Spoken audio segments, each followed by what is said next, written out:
நண்பர்களுக்கு வணக்கம். அடுத்ததாக ரிஷபராசி அன்பர்கள் 2025 மே மாதம் 14ஆம் தேதி நடக்கிற குரு பயிற்சி ரிஷபராசிக்கு எப்படி இருக்குன்னு பார்க்கலாம். ராசிநாதன் சுக்கிரன். ராசிநாதன் சுக்கிரனாக இருக்கிறவங்க எப்பயுமே ஒரு லக்ஸரியான லைஃப் எதிர்பார்க்கறது இல்லை, லக்ஸரியாக தான் இருப்பீங்க. வீடு வாகனம் இதெல்லாம் அந்த லக்னத்தினுடைய சிறப்பு, அந்த ராசியினுடைய சிறப்பு அப்படின்னு சொல்லுவாங்க. ரிஷபராசி அன்பர்கள் எப்பயுமே கலையான தோட்டத்தையும் அழகான கவர்ச்சியான உடையும் போட்டுக்கிட்டு நீட்டாக ஒரு செல்வாக்கான கடனே இருந்தாலும் செல்வாக்க பாட்டை டிப்டாப்பாக போயிட்டு இருப்பீங்க. கடன் இருக்கிறத தோரணை காமிச்சிக்க மாட்டீங்க. ரிஷபராசி அன்பர்களுக்கு இந்த குரு பயிற்சி அபாரமான ஒரு அமைப்பை கொடுக்கும் கண்டிப்பாக. ஆக 2ல் குரு 11ல் சனி, இது ஒரு பெரிய அபாரமான அமைப்பு இல்லையா? 12ல் சூரியன் அப்படிங்கிறது அது வேறு விதமான ஒரு அமைப்பாக இருந்தாலும் கூட ரிஷப ராசிக்கு 3ஆம் இடத்தோடு செவ்வாய் தொடர்பு கொள்ள ரொம்ப நல்ல அமைப்பு. தைரியம், வீரியம், துணிச்சல் இது எல்லாமே இங்கே உண்டு. இயல்பாக என்ன நடக்கும் அப்படிங்கிறத நீங்கள் எதிர்பார்ப்பீங்க. இந்த ராசிக்கு 2ல் குரு வர்றது ஒரு அபாரமான அமைப்பு தான். எந்த திசையாக இருந்து நடந்தாலும் சரி வருமானம் கூடுதலாக அங்கே போகிறோம். இது வரைக்கும் வேலை கிடைக்கலன்னு எதிர்பார்த்துக்கிட்டு இருந்தவங்களுக்கு வேலை கிடைக்கிறதுக்கு உண்டான அமைப்பு பண்ணும். சரி, வேலை கிடைச்சி வேலையில் இருக்கிறவங்க என்ன செய்ய போகிறாங்க அப்படின்னா வேலையில் இருக்கிறவங்களுக்கு பாதிப்பு கொடுக்கும். 2ஆம் இடத்துல குரு எப்படி இருக்காருங்கிற ஒரு கணிதம் வருது இல்லையா? ராசியை சனி பார்க்குறாரு. பட்சற்ற மனக்குழப்பத்தோடு இருப்பீங்க. அப்போ தொழில் செஞ்சுக்கிட்டு இருக்கிறவங்களில் அது ஏதாவது ஒரு தப்பு பண்ணுறீங்க. வேலையில் அரசு உத்தியோகத்தில் இருக்கக்கூடியவங்க தப்பு பண்ணி மேலதிகாரிக்கிட்ட மாட்டக்கூடிய ஒரு அமைப்பை ஏற்படுத்தும். நீங்கள் தொழிலில் இருக்கிறீங்க, வேலை கிடச்சிருச்சு, சந்தோஷம். வேலை செய்யும்போது வரக்கூடிய பிரச்சனைகளை பேஸ் பண்ணுற அமைப்பு இப்போ வரும். 2ஆம் இடத்துக்கு ஒரு பகை, அந்த இடத்துல பகையாக இருந்து உங்களுக்கு ராசியை ரிஷப ராசியை சனி பார்ப்பது குற்றம். சனி பார்த்தாவே அங்கே கலக்கம் உண்டாகும். சனி பார்த்தாவே அங்கே வேதனை உண்டாகும். வேதனை எப்போங்க வரும்? வேலையில் சிக்கல் ஏற்பட்டு வேலையில் உங்களுக்கு சஸ்பெண்டோ இல்லை டீப்ரமோட்டோ இது மாதிரி பண்ணுற மாதிரி ஒரு அமைப்பு வந்தால் கண்டிப்பாக வேலையில் தடங்கள், வேலை செய்ய முடியாத ஒரு சூழல், இடமாற்றம் போன்ற அமைப்பு. அந்த இடமாற்றத்தினால் ஏற்படக்கூடிய மன அழுத்தங்கள் உங்களுக்கு பிடிக்காத இடத்துல கொண்டு போய் ட்ரான்ஸ்ஃபர் பண்ணி போடுவான். மேல் அதிகாரி உனக்கு நெகட்டிவாக இருப்பான். அதில் ஒன்றும் மாற்று கருத்தே கிடையாது. அதேமாதிரி வீட்டில் உங்களுக்கு அரசு வேலையில் இருக்கிறீங்கன்னா உங்களுடைய குழந்தைகள் உங்களுக்கு எதிர்மறையாக செயல்படுவாங்க. நாம் சொல்கிறத அவங்க சரியாக கடைப்பிடிக்க மாட்டாங்க. அப்போ அந்த மன அழுத்தத்தையும் அங்கே கொடுத்துக்கிட்டே தான் இருக்கும். ஆக நல்லா இருக்கிறீங்க, நல்லா இருக்கிறவங்களுக்கு சிந்தனை கெட்டு போகுது. சிந்தனை கெடுக்கிறது உன்னுடைய ஃபேமிலி, உன் குடும்ப நண்பர்கள், உன்னுடைய குழந்தைகள், தொழில் செய்யக்கூடிய தொழில் பாவத்தில் இருக்கக்கூடிய அமைப்பில் இருக்கிறவங்க. இதெல்லாம் இப்படிலாம் மாற்றம் வருது. நாம் எல்லாமே நல்லா தானே கரெக்டாக செஞ்சுக்கிட்டு இருந்தோமே, நாம் இந்த விஷயத்தில் கொஞ்சம் ஏமாந்து போயிட்டுமே அப்படிங்கிற ஒரு மன அழுத்தத்தை அங்கே கண்டிப்பாக கொடுக்கும். அப்போ இதில் ராசிக்கு 7ஆம் வீடுன்னு சொல்லக்கூடிய அந்த 7ஆம் பாவகம், பாவகாதிபதி ஆகிய செவ்வாய் நீச்சம் அடைகிறார். அப்போ நண்பர்கள்கிட்டையோ உங்களுக்கு பங்குதாரர்கள்கிட்டையோ குடும்பத்தில் மனைவிக்கிட்டேயோ ரொம்பவும் எச்சரிக்கையாக நீங்கள் ஒவ்வொரு விஷயத்தையும் அடி எடுத்து வைக்கணும் அப்படின்னு தான் இப்போ இங்கே சொல்ல வரோம். மனைவியை நிறைய பேர் இந்த ராசிக்காரர்கள் மனைவியை பிரிஞ்சு கோர்ட்டு கேஸுன்னு போகிற அமைப்புலையும் இருந்துக்கிட்டு இருக்கிறீங்கிறது உண்மை. அதெல்லாம் நமக்கு திரும்ப ஒன்று சேருமா சேராதா அப்படிங்கிற ஒரு மனக்கடக்கத்தில் இருப்பீங்க. ஏன்னா ரிஷபராசியை பொறுத்தளவுல ராசிநாதன் உங்களுக்கு வலுவாக இருந்தாலும் அவர் உச்ச நிலையில் இருந்தாலும் ஒரு வேளை பலகீனமாக இருக்கிறாங்க அப்படின்னால் மனைவியை நீங்கள் நேசிப்பீங்க. உங்களை மனைவி நேசிக்காத அமைப்புக்கு உங்கள் தசாபத்தி அமைப்பில் சில குற்றங்கள் நடக்கும். அப்போ அவங்க உங்களை வெறுத்து போகிற அமைப்பு வரும்போது நீங்கள் அவங்கள நெருங்கி போனாலுமே அவங்களோட நெருங்க விடாத ஒரு அமைப்பு கண்டிப்பாக ஏற்படுத்தும். உங்களுக்குள்ள வருமான பிரச்சனையில் ஈகோ வந்துடும். நான் அதிகமாக சம்பாதிக்கிறேன், நான் இப்படி தான் செலவு பண்ணுவேன், நான் அதிகமாக சம்பாதிக்கிறேன், நான் இதை தான் வாங்குவேன், நான் வாங்கிறத நீங்கள் வாங்கக்கூடாதுன்னு சொல்லக்கூடாது. நீங்கள் எனக்கு கட்டளை போடக்கூடாது அப்படின்னு உங்கள் மனைவியார் போடுவாங்க. மனைவியாக இருக்கிறவங்க கணவனுக்கு போடுவாங்க. அந்த கட்டளை போடுற அமைப்பில் தான் சிக்கல். ராசி சனி பார்க்கும்போது உங்களுக்கு எதிர்வாதம் ஏற்படும். மனதுக்கு விரோதமான மனவிரோதமான செயல் ஏற்படுதாங்க. மனைவிக்கு பிடிக்காத சம்பவத்தை நீங்கள் செய்வீங்க, உங்களுக்கு பிடிக்காத சம்பவத்தை மனைவி செய்வாங்க. அப்போ அங்கே போட்டா போட்டி உருவாகும். இதனால் குழந்தைகள் பாதிக்கப்படுவாங்க. குழந்தைகள் உங்களுக்கு பாதிக்கப்படுறதுங்கிறது என்ன?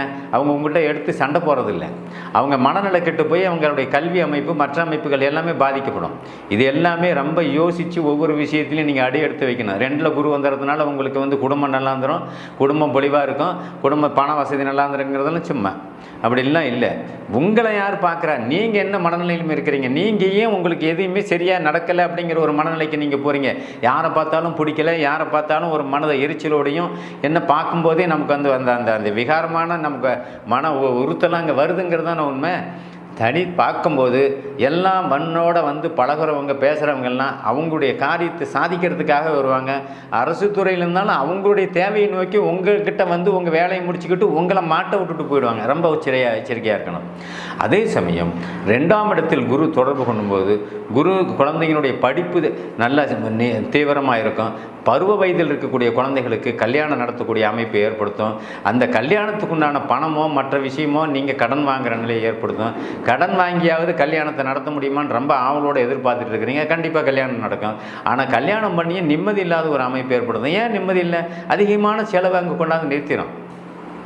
உங்களுடைய ஆற்றல் என்ன பண்ணுது அப்படிங்கிறது தான் இங்கே நான் பேசிகிட்டு இருக்கேன்.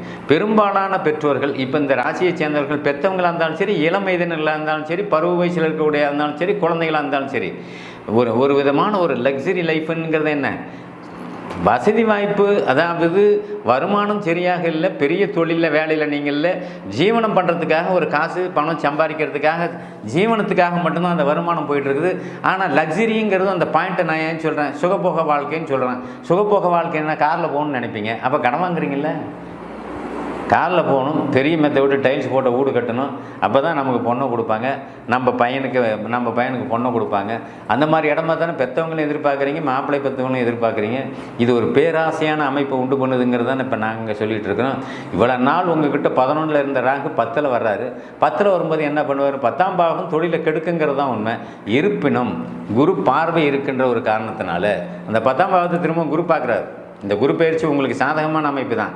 ஆனால் முதல்ல ஒரு டென்ஷன் ஒன்று பண்ணும். தொழில் ரீதியாக ஒரு பிரச்சனையை கிரியேட் பண்ணிவிட்டு அந்த தொழிலில் மனசு கெட்டு போய் தான் அதுக்கப்புறம் உனக்கு போட்டியாகவே வருவான். நீ சக ஊழியர்கள் தொழில் செய்கிற இடத்துல உனக்கு போட்டியாக தான். நீ அந்த பாயிண்டில் ஏன் அந்த ஆளுக்கு வேலையை கொடுத்த? அவன் அந்த ஆள் திரும்ப தூக்கி வேறு அதே இடத்துல போடு. இதெல்லாம் நடக்கும். மன உளைச்சலுக்கு ஆளாம அமைப்பு நடக்கும். காரணம், ராசியை ரிஷப ராசியை சனி பார்ப்பது இருந்தாலும் அவர் இயல்பான பலமாக இயற்கை சூப்பரான சனி வீட்டிலேருந்து பார்க்குறாரு. எப்படி பார்த்தாலும் கெட்டவன் தான். நல்லவன் வீட்டில் ஒரு கெட்டவன் அப்படிங்கிற ஒரு அமைப்பு. சனி அவர் வீட்டில் இருந்தால் முழுசாக அவர் வீட்டில் அவர் கெட்டவன். அடுத்த வீட்டில் போய் சனி உட்காரும்போது ஒரு நல்லவர் அப்படின்னு சொல்லக்கூடிய குரு வீட்டில் நல்லவன் வீட்டில் ஒரு கெட்டவன் உட்காந்து பார்த்துக்கிட்டு இருக்கான். அதிகம் இல்லைனாலும் அவருடைய சேட்டையை அவர் பண்ணுவார். சனிங்கிறது சந்தேகத்தை உறுதிப்படுத்தும், சந்தேகத்தை கொடுக்கும், தன்னம்பிக்கை இழக்க வைக்கும், துரோகத்தை பண்ண வைக்கும், நயவஞ்சகத்தை உண்டு பண்ணும். இந்த சிந்தனைகள் எல்லாம் உங்களுடைய சக ஆட்களாலேயோ சக சொந்த பந்தங்களாலேயோ உங்களுடைய குடும்ப உறுப்பினர்களாலேயோ உங்களுடைய சித்தப்பா பெரியப்பா போன்ற அண்ணன் தம்பிக்க உறவுகளாலேயோ நடக்கும். அதனால் நீங்கள் கேஷுவலாக ஜாலியாக இருக்கிற விஷயத்தை ஓப்பனாக சொல்லிவிட்டு தான் அப்புறம் என் பொண்ணுக்கு அங்கே மாப்பிள்ளை கிடச்சிருச்சு, பிரமாதமான இடம், அப்படி இடம் எப்படின்னு நீ சந்தோஷப்பட்டுக்கிட்டு சொல்லுவேன். உடனே திரும்ப கவலைப்படுற அமைப்பை உண்டு பண்ணிவிடும். ஏன்? நீ இப்போ நான் சொன்ன விஷயங்கள் அத்தனையுமே உன்னுடைய உறவுகளே அங்கே கெடுத்தணும். அதை பார்த்து அங்கே ஏன்ப்பா கொடுக்குற, அது ஒன்றும் அப்படி ஒன்றும் இல்லை, அந்த பையன் சரியில்லை, உங்கள் பையனை சரியில்லைன்னு சொந்த பந்தமே சொல்லணும், உங்கள் பொண்ணு சரியில்லைன்னு சொந்த பந்தமே சொல்லணும். இதெல்லாம் சனியின் பார்வையால் நடக்கக்கூடிய விஷயங்கள். அப்போ தொழிலில் நீங்கள் செஞ்சீங்க அப்படின்னா தொழிலில் 2ஆம் இடத்துல குரு வர்றாரு இல்லையா? 2ஆம் இடத்துல குரு வந்து தொழில் நடந்துகிட்டு இருக்கான். ஆனால் நீ நிம்மதியாக இருக்க மாட்டியே. மேலே இருக்கிறவங்க உனக்கு ஒர்க் லோடு அதிகமாக கொடுப்பானே. நீ இந்த வேலையை செய்யலை அப்படின்னா உடனே நீ லீவ் போடுங்க அப்படிமா, இல்லைன்னா சஸ்பெண்ட் பண்ணி வைப்பான். இதெல்லாம் நடக்கும். இதெல்லாம் நீங்கள் ரொம்ப எச்சரிக்கையாக கையாள வேண்டிய ஒரு அமைப்பு தான் இங்கே இருக்கும். குரு பகை 2ஆம் இடங்கிறது சுபம்ங்கிறது என்ன? 2ஆம் இடத்துக்கு உண்டான அமைப்பு அங்கே கொடுப்பார். அப்போ வரவை கொடுப்பார், வருமானத்தை கொடுப்பார். அந்த வருமானத்துக்குள்கிட்ட கொடுத்து நிம்மதியை கெடுத்துக்கிட்டு இருப்பார். அப்போ எந்தெந்த வகையில் நிம்மதி கிடைக்கும்? தொழிலில் நிம்மதி கெடும், சக ஊழியர்கள் கூட இருக்கும்போது நிம்மதி கெடும். குடும்பத்தில் நீ அந்த கோபத்தை கொண்டாந்து குடும்பத்தில் பிள்ளைங்க மேலேயும் மனைவி மேலேயும் காமிச்சிங்கன்னா அவங்களும் நிம்மதி கிடைப்பாங்க, நீங்களும் நல்லா இருக்க மாட்டீங்க, அவங்களும் நல்லா இருக்க மாட்டாங்கிற ஒரு அமைப்பை கண்டிப்பாக பண்ணிடும். அதனால் ரிஷபராசி அன்பர்கள் எல்லாமே இந்த நடந்த குரு பெயர்ச்சி சாதகமான பலனை கொடுத்து வருமானத்தை கொடுத்தாலும் நிம்மதியை கெடுப்பாருங்கிற ஒரு வரி இங்கே கண்டிப்பாக உண்டு. நான் சொன்ன பாயிண்டில் அத்தனை பாயிண்ட்லேயுமே அங்கே நிம்மதி அங்கே கெடும். அடுத்ததாக ஏதாவது ஒரு இடமோ நிலமோ நீங்கள் விற்கணும் பார்க்கணும் அப்படின்னு நினச்சிருந்தீங்க அப்படின்னா அந்த இடத்த விற்க முடியாத, அது மேலே வழக்கோ பிரச்சனையோ, அண்ணன் தம்பிகள் ரீதியான வழக்கோ பிரச்சனையோ, இது எல்லாமே அங்கே கண்டிப்பாக முன்னே வந்து நிற்கும். உனக்கு பணம் தேவைப்படுது, அந்த பணத்தை நீ நிலத்தை விற்று தான் வாங்கணும்னு நினைப்பேன். அந்த நிலத்தை விற்க முடியாத உன்னுடைய அண்ணன் தம்பிகள் சகோதரர்கள் சித்தப்பா பெரியப்பா மக்கள் வழக்க தொடர்ந்துக்கிட்டு இருப்பான். நான் கையெழுத்து போட்டால் தான் உனக்கு கொடுக்க, நான் கையெழுத்து போட மாட்டேன். அப்போ உன் வேலை நடக்காது. அப்போ நீ என்ன பண்ணுற? இன்னும் ஒரு சில நண்பர்கள் அண்ணன் தம்பிக்கு நிலத்தில் ஜாயின் பண்ணி வீட்டை கட்டிவிடுவான். கட்டிவிட்டு இப்போ யோசிப்பான், இப்போ நிலம் அவனு தான் இருக்கும், வீடு கட்டினது ஒன்று தான் இருக்கும். அப்போ நீ அதை எப்படி அது ரிலீஸ் பண்ண முடியும்? நிலத்தை அவன் எழுதி கொடுக்க மாட்டான், நீ என் நிலத்தில் ஏன் கட்டின அப்படிமா. இந்த மாதிரி ஒரு பிரச்சனைகள் வழக்குகள் போய்கிட்டு இருக்கும் அப்படிங்கிறது தான் இங்கே உண்மை.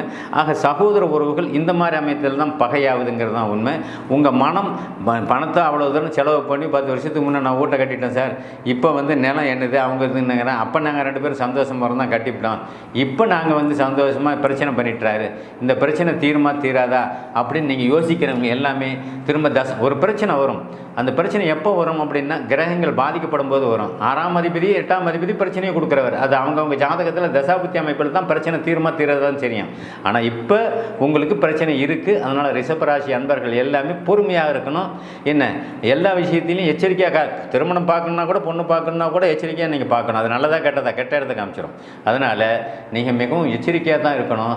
ஏன்னா ராசி சனி பார்க்குற ஒரே காரணத்தினால பாதிப்புகள் கூடுதலாக இருக்கும். நன்றி, வணக்கம்.